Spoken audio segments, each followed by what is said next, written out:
Good morning, and welcome to the Unitarian Universalist Fellowship of San Miguel de Allende. I'm the Reverend Tom Rossiello, minister of this congregation. The month of May is the slowest time in San Miguel. Lots of people are traveling, and it's our time of lowest attendance at the fellowship. Our Sunday service team works so very hard during the year to bring you quality services each week, and they need a break. Also, I am traveling back to the U.S. to have hip replacement surgery. So our services during the month of May are going to be a bit different. Each Sunday morning at the Aldea and on Zoom, there will be an opportunity to watch a video presentation. It will be an all-video presentation by a Unitarian Universalist minister, either pre-recorded or live on Zoom. Everything will be on the screen in the Aldea or on Zoom. No live speakers, no live chalice or candle lighting, no live music, not even a collection. But of course, your contributions are always welcome via our website. After the service at both the Aldea and on Zoom, there will still be the opportunity to chat with each other, and coffee and a few cookies will be available at the Aldea. The May 4th service will begin with a virtual trip to the Sarah Orden Chapel of the San Francisco Church to hear a prelude of beautiful organ and trumpet music performed by Malcolm Halliday on the historic pipe organ and trumpeter Juan Cruz. The sermon will be by one of our much-loved guest ministers that we've not seen in a while, Heather Janulis. On May 11th, I will welcome you to our Lake Cottage in Massachusetts for a service called Lessons Learned from Geese. We will have just arrived at the lake in time to see the new goslings learning to swim under the watchful eye of their parents, and that will inspire this service.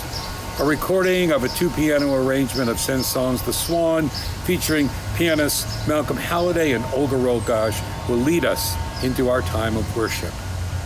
On May 18th, the Reverend Tania Marquez will present a service, and on May 25th, the Reverend Louise Green will do so, focusing on art, spirit, and struggle. Many Unitarian Universalist congregations do not have services at all for a month or two during the summer. We considered that, but we decided that this modified format would still give people the opportunity to connect and hear a spiritual message and perhaps some music without requiring work from most of our volunteers and lessening the load on our staff for a few weeks. This decision was fully endorsed by our board. I hope you'll find this different experience a meaningful way to still connect on Sunday mornings. Have a wonderful month. Services will be starting back with their regular format in June. Thanks for your understanding. It's good to see you all. I can imagine you in the Aldea, and good to see familiar names and faces on Zoom. Starting this morning with a poem by Teresa Soto from the book Spilling the Light. It is called Blessed Are the Hungry. I know that you are hungry for justice, and sometimes when you fail, it feels like the times when you open the refrigerator door, look inside, and close it, nothing having met your appetite. But there's always trying again. There's the fact that one just act is the beginning, and together we can build another. That gnawing hunger for a different future is one that we feed in the present. Your diligence, your tenacity, your willingness to learn, not just know, but also do.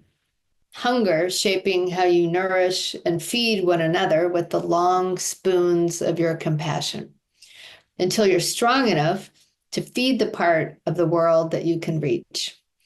And so we are all trying to feed the parts of the world that we can reach. And gathering today, I have my candle here present. We can gather virtually at this chalice and enjoy being together this morning. Since we're doing something in different format, I decided to make a little mini concert as part of the service with the artist Rhiannon Giddens.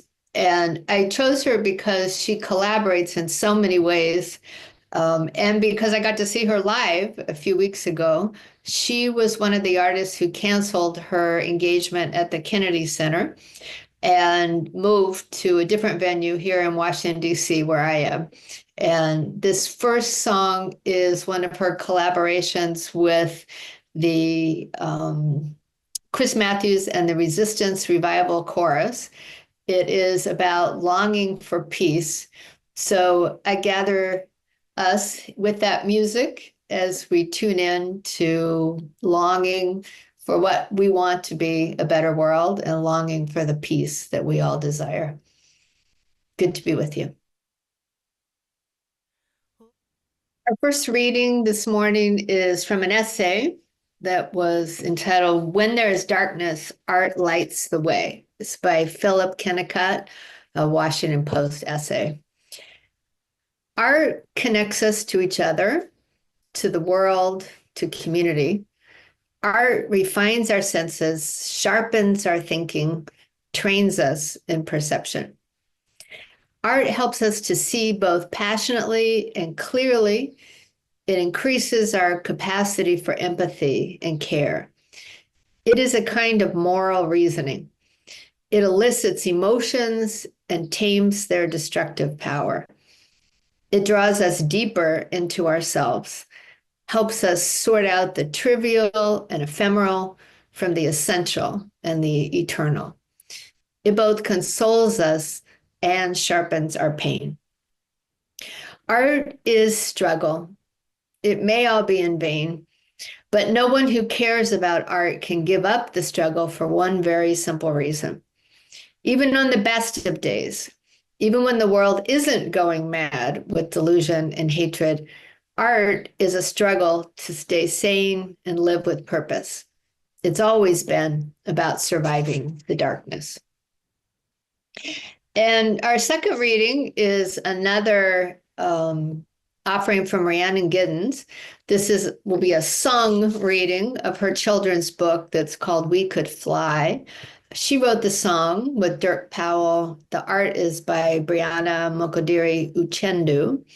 And Rhiannon says it draws from heritage of African folklore, celebrating love, resilience, and spiritual power of the old-time ways.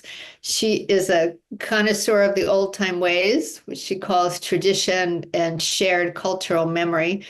To sustain and uplift is her purpose for doing this kind of work. And she does it. So here's an offering from her children's book, We Could Fly.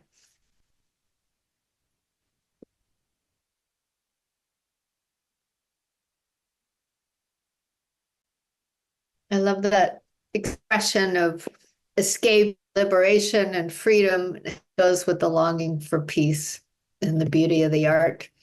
So I hope you enjoy Rhiannon. We'll encounter it one more time in this gathering. So I wonder, how are you doing today?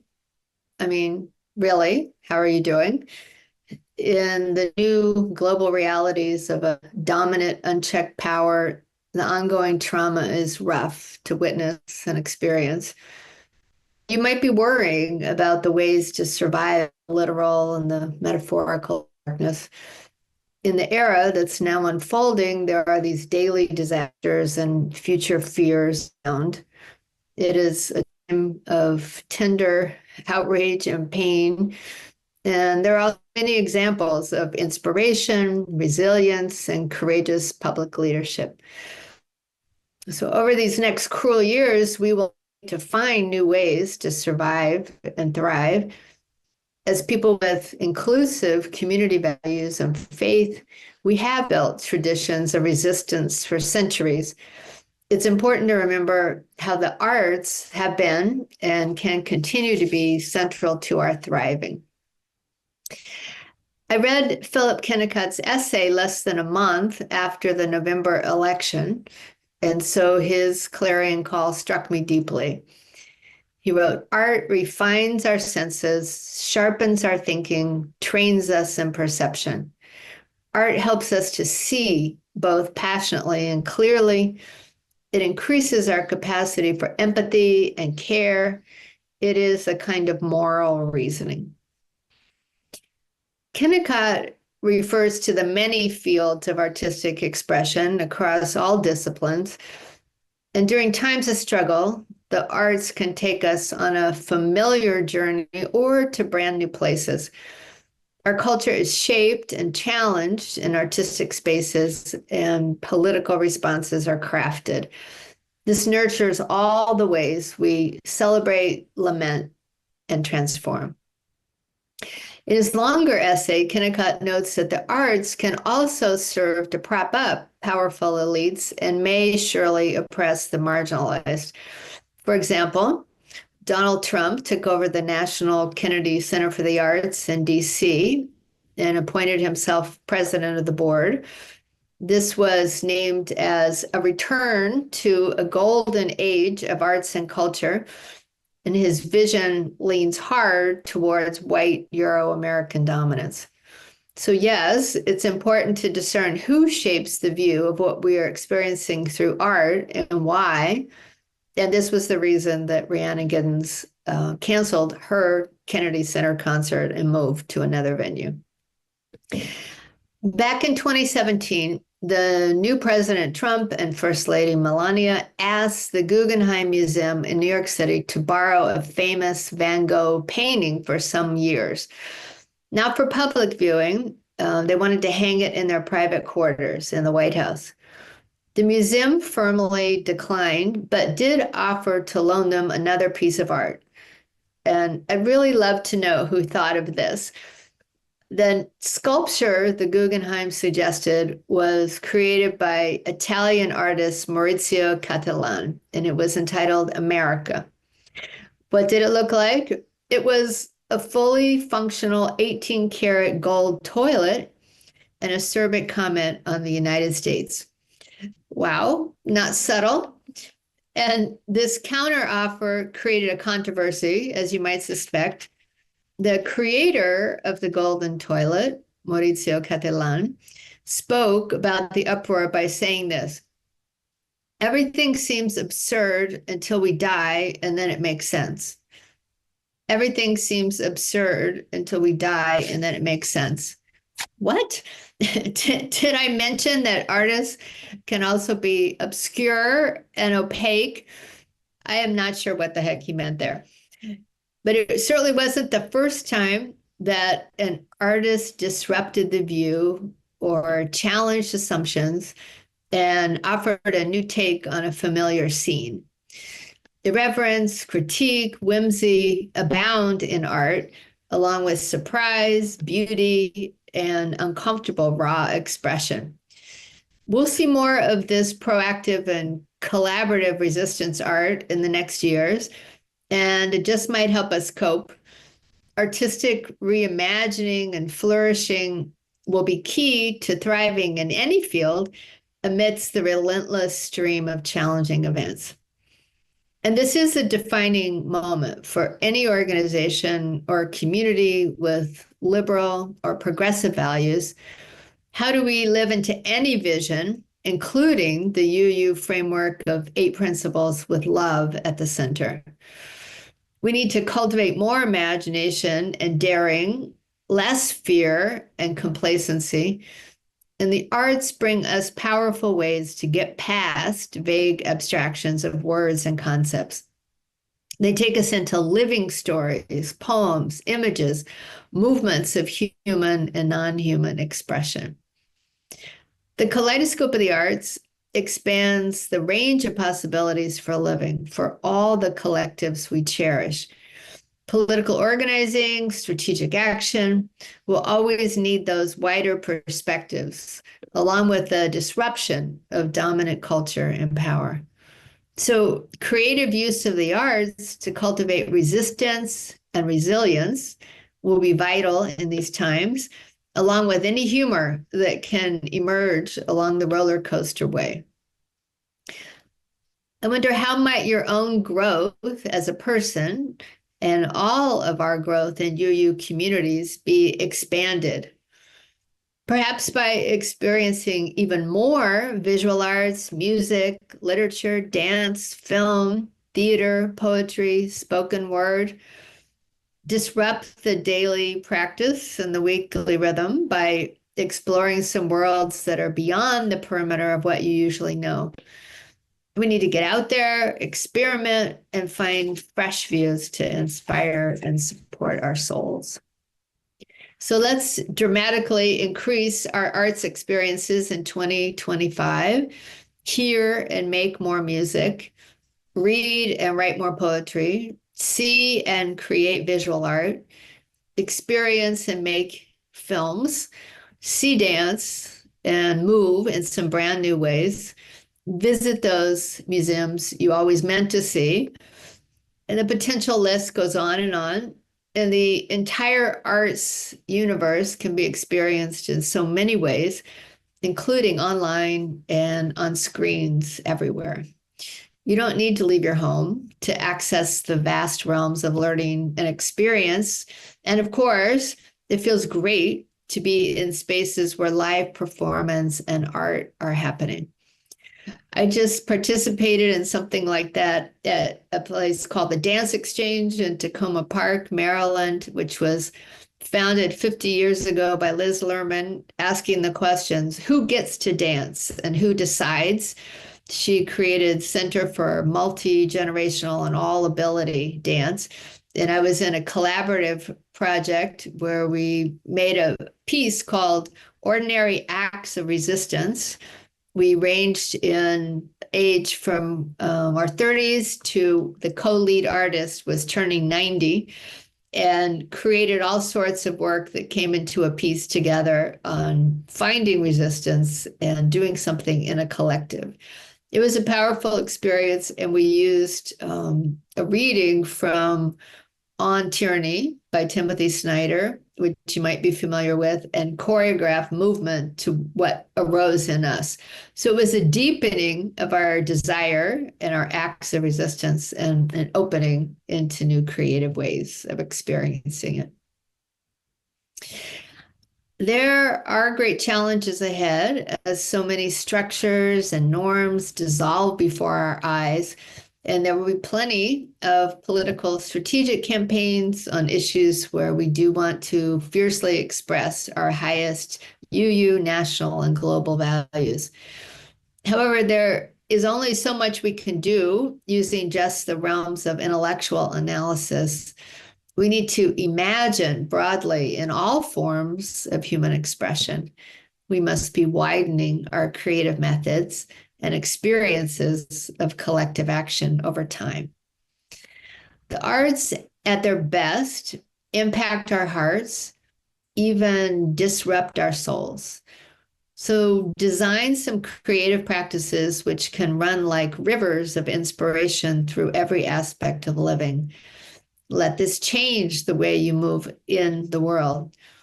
We need to experience the breadth of being embodied humans, creatures who can always imagine new ways of being. As Philip Kennicott reminds us, art connects us to each other, to the world, to community. Art refines our senses, sharpens our thinking, and trains us in perceptions. We need all of that for these times. We will thrive more fully as individuals and as transformative collectives with kaleidoscopic art experiences. May it be so, and amen. Next, we are going to have a meditation in music, again with Rhiannon Giddens, this time with the Silkroad Ensemble. And this is an example of how she draws on traditional American music of lament and transforms it with global sounds and instruments. So I invite you to settle into meditation in the music, and then we'll have some closing words.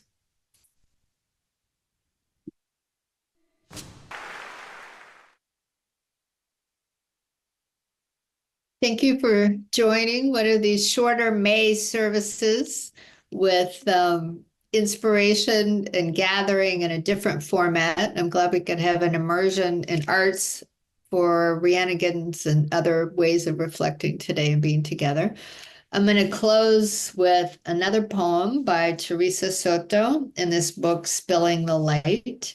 It's called A Charm for Hope, a String. This is a charm for hope. The first thing to do is to tie a string around your finger. Remember that you are not alone. Think of the ways that our best shared futures are braided inextricably with your own present and your own destiny. The second thing is to untie the string and let the knots and tightness fall away. Let the burden of bleakness roll off of your shoulders. Let the burden of bleakness roll off of your sore shoulders. Resistance on these opaque horizons only requires one source of strength, one ray of light. Remember that persistence doesn't require all the answers up front, only one. And fortunately for all of us, we have one response: to remain together through awkward times and happy ones. We remember and we find our resolve in one another. May you continue to do that with each other, and may we go forward knowing our collective strength is the way to go, with the power of expression and the arts to draw us into new imagination of what might be. Good to be with you. I'll extinguish my candle here, but we'll stay for some discussion online and refreshments there at the Aldea. Blessings.